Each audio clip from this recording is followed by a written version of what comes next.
Segundo Samuel. Capítulo 12. Então o Senhor enviou o profeta Natã a Davi. Ele foi até o rei e lhe disse: havia 2 homens em certa cidade. Um era rico, e o outro, pobre. O rico era dono de muitas ovelhas e muito gado. O pobre não tinha nada, exceto uma cordeirinha que ele havia comprado. Ele criou a cordeirinha, e ela cresceu com os filhos dele. Comia de seu prato, bebia de seu copo e até dormia em seus braços, ela era como sua filha. Certo dia, um visitante chegou à casa do rico. Em vez de matar um dos animais de seu próprio rebanho, o rico tomou a cordeirinha do pobre, a matou e a preparou para seu visitante. Davi ficou furioso com esse homem rico e jurou: tão certo como vive o Senhor, o homem que faz uma coisa dessas merece morrer. Deve restituir 4 ovelhas ao pobre por ter roubado a cordeirinha e não ter mostrado compaixão. Então Natã disse a Davi: você é esse homem. Assim diz o Senhor, o Deus de Israel: eu ungi rei de Israel e o livrei das mãos de Saul. Dei-lhe a casa e as mulheres de seu senhor e os reinos de Israel e Judá. E, se isso não bastasse, teria-lhe dado muito mais. Por que, então, você desprezou a palavra do Senhor e fez algo tão horrível? Você assassinou Urias, o hitita, com a espada dos amonitas e roubou a esposa dele.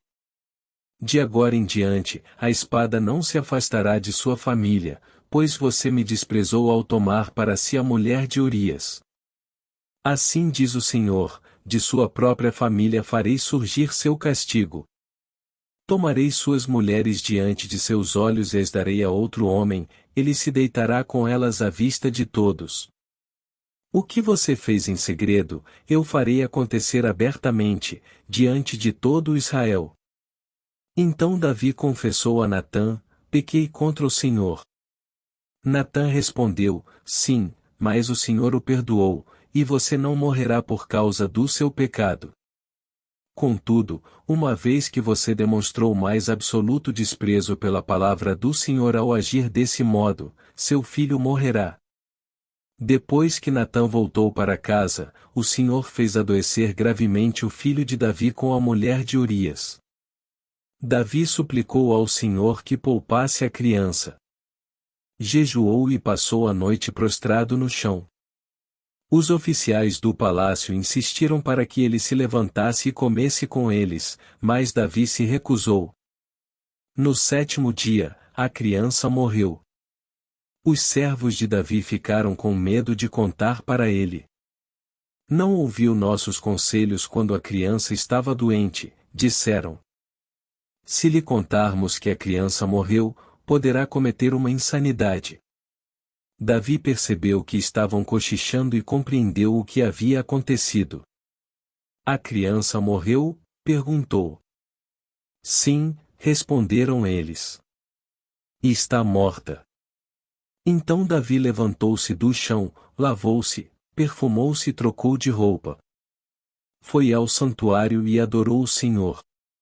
Depois, voltou ao palácio, pediu que lhe trouxessem alimento e comeu.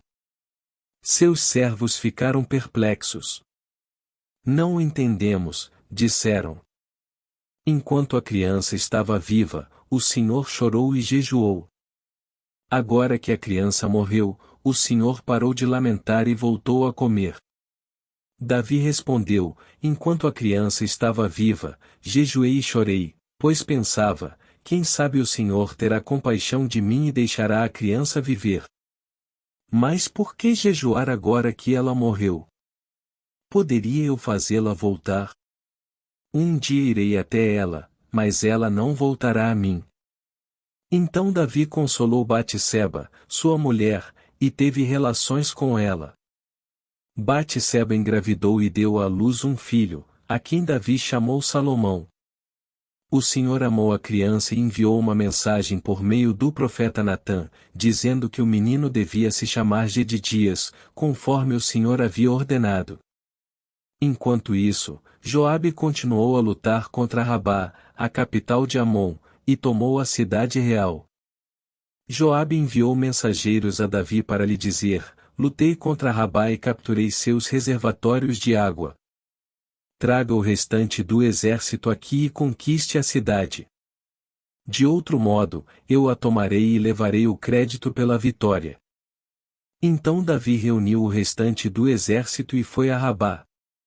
Eles atacaram a cidade e a conquistaram. Davi removeu a coroa da cabeça do rei, e ela foi colocada sobre sua cabeça. A coroa era feita de ouro, enfeitada com pedras preciosas, e pesava cerca de 35 quilos. Davi tomou grande quantidade de despojos da cidade. Também tornou os habitantes de Rabá seus escravos e os obrigou a trabalhar com serras, picaretas e machados de ferro, e também nos fornos de tijolos. Foi assim que Davi tratou o povo de todas as cidades amonitas. Então ele e todo o exército voltaram para Jerusalém.